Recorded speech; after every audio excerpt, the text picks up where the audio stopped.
se eu te contar que eu consegui invadir uma empresa sem forçar ou quebrar nenhuma porta ou fechadura, você acreditaria? Hoje eu vou revelar como um simples teste de invasão físico mostrou falhas que podem existir em qualquer empresa. 100% atualizado, é ruim de aturar. Salve hackerzada, Padilha aqui. Vamos falar um pouquinho hoje sobre uma experiência que tive numa invasão física de uma empresa. O teste físico é um teste controlado, autorizado pela organização, onde o objetivo é avaliar a segurança do ambiente físico. Diferente de um ataque digital, aqui o foco está no acesso ao prédio, no comportamento das pessoas, nos documentos que ficam expostos e na forma como os processos realmente funcionam no dia a dia. O teste observa desde o controle de entrada, o uso de crachás, o registro de visitantes, até como fornecedores e terceiros acessam áreas restritas. A ideia não é invadir, mas sim mapear falhas que poderiam ser exploradas e entregar um relatório com recomendações para reduzir esses riscos. Eu trabalhava em uma empresa que oferecia esse tipo de serviço para clientes diversos. Desde pentest web, pentest de infraestrutura, pentest mobile, pentest Wi-Fi e também o pentest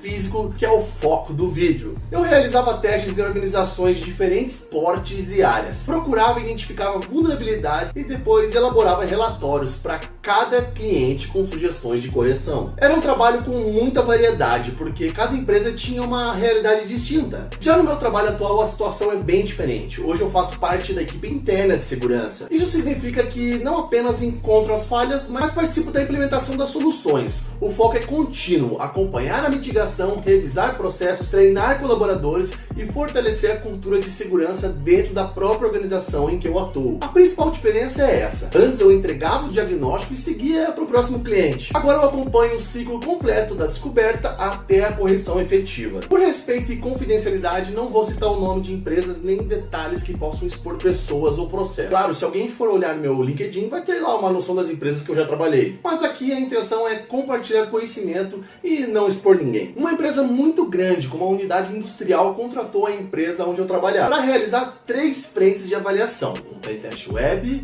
um pentest na infraestrutura e um pentest físico. Ficou decidido que todas as frentes seriam executadas para ter uma visão completa dos riscos. No vídeo vamos focar somente no pentest físico, que é o tema do vídeo. Esse foi meu primeiro pentest físico na prática. Até então eu só tinha estudado teorias, lido relatórios, nunca havia conduzido um teste físico real com escopo, autorização e interlocução com o cliente. A responsabilidade era grande, além do tamanho do cliente. Era a primeira vez que eu colocaria em prática tudo aquilo que eu conhecia só na teoria, cara. Então peguei um avião, fui pro Rio Grande do Sul com parada em Guarulhos, São Paulo primeiro. Peguei um carro alugado em Porto Alegre e dirigi por horas para o interior do estado gaúcho. Fiquei no melhor hotel da cidade, era uma cidadezinha extremamente pequena, então eu fui descansar. No dia seguinte eu acordei cedo e finalmente fui para a empresa. Eram aquelas indústrias enormes que você enxerga de longe quando tá na estrada, tipo aquelas fábricas que já anunciam presença só pela chaminé, lá no horizonte, assim, você enxerga de longe. Gigantesca, com pátios e portões e vários prédios separados por vias internas,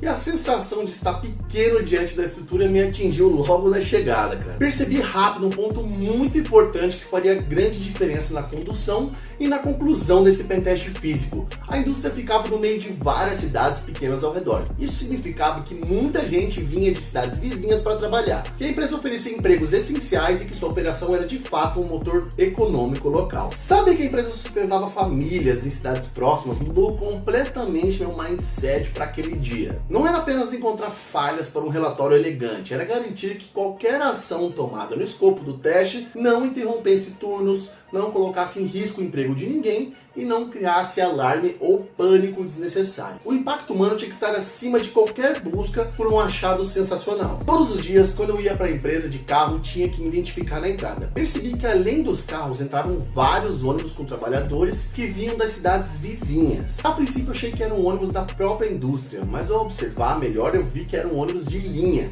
Tinha uma espécie de ponto de ônibus lá dentro do pátio e as pessoas simplesmente desembarcavam e seguiam para o seu turno. Foi ali que eu comecei a enxergar a primeira falha, um fluxo massivo de pessoas entrando por um ponto que na prática funcionava como parte do perímetro, mas sem o mesmo nível de checagem ou controle que a portaria fazia nos veículos particulares, como o meu, por exemplo. A partir daí foquei em observar comportamento, horários, rotinas de chegada e como os funcionários interagiam com os controles existentes. Porque a falha real quase sempre vem também da operação diária, não do desenho no papel. Logo em seguida, quando as pessoas desembarcavam no pátio, eu notei que uma parte seguia para os prédios administrativos e na outra parte ia direto para a fábrica. O caminho para a fábrica era bem direcionado. Havia um corredor com grades que forçava a circulação por um trecho único, um afunilamento natural que em teoria deveria facilitar o controle. No final desse corredor havia algumas catracas instaladas, mas para minha surpresa, aquelas catracas estavam totalmente desativadas. Esse foi o segundo ponto que eu identifiquei que poderia causar problemas sérios para a empresa no futuro. Catracas apagadas transformam o controle físico em mera decoração. Aquele funilamento perde o efeito se o mecanismo que deveria validar a passagem não está operando. O resultado é que centenas de pessoas entram e saem sem uma barreira real. Mesmo achando essas falhas iniciais, eu precisava provar que esses pontos realmente representavam riscos. Em um pentest físico não basta só observar, é necessário evidenciar que a falha pode ser explorada dentro do escopo e com autorização, para que a empresa entenda a gravidade. Mas havia um desafio. Mesmo tendo uma indústria grande, os funcionários se conheciam entre si. Não seria nada simples para alguém desconhecido simplesmente aparecer e circular sem levantar nenhuma suspeita, cara. Foi aí então que eu percebi um terceiro ponto. Não era exatamente uma falha, mas algo que poderia me ajudar a comprovar os problemas já identificados. Naquela indústria era obrigado o uso de EPI, equipamentos de proteção individual. Aquelas roupas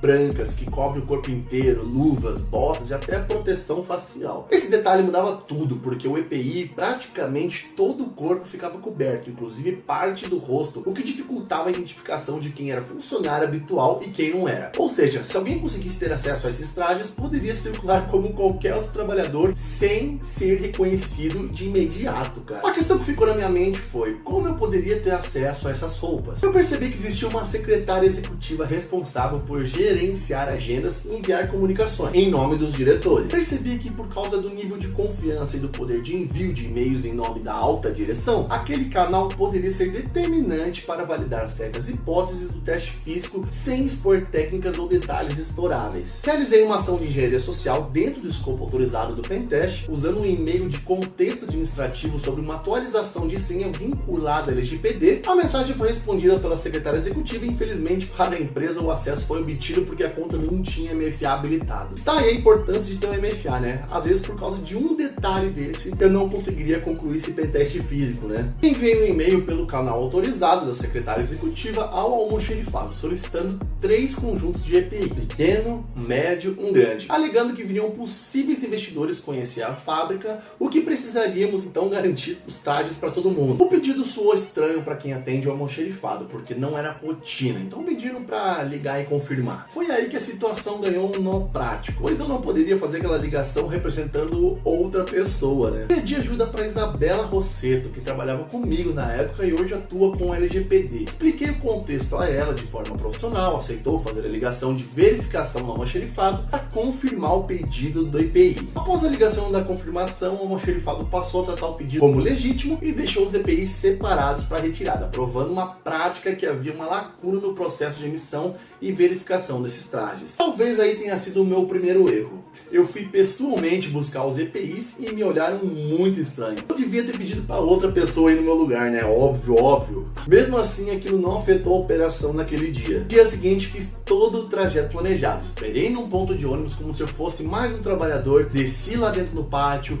me misturei ao fluxo e procurei um banheiro para me trocar discretamente. Vesti o EPI, caminhei pelo corredor com as grades e passei pela catraca que estava desativada. Entrei na fábrica como qualquer outro funcionário sem levantar suspeitas a princípio, né? Já dentro da fábrica eu documentei o que precisava para comprovar os riscos. Tirei fotos e gravei vídeos do ambiente e dos pontos frágeis que observava. Registrei evidências que mostravam que a operação poderia ser interrompida e que os ativos e os processos estavam expostos, sempre lembrando que meu objetivo era demonstrar risco e não causar dano. Enquanto eu percorria a indústria, eu percebi como a rotina e a confiança operacional permitiam que alguém circulasse com pouca checagem visual, e como a combinação de controles inoperantes e processos flexíveis gerava oportunidades de incidentes. Quando eu me dirigi à saída, já com o trabalho documentado, foi justamente ali que deu ruim, cara. O gerente e o segurança estranharam o horário e o meu comportamento ao sair, me chamaram para checar e insistiram até me alcançarem. Fui parado e conduzido para esclarecimentos. Bom,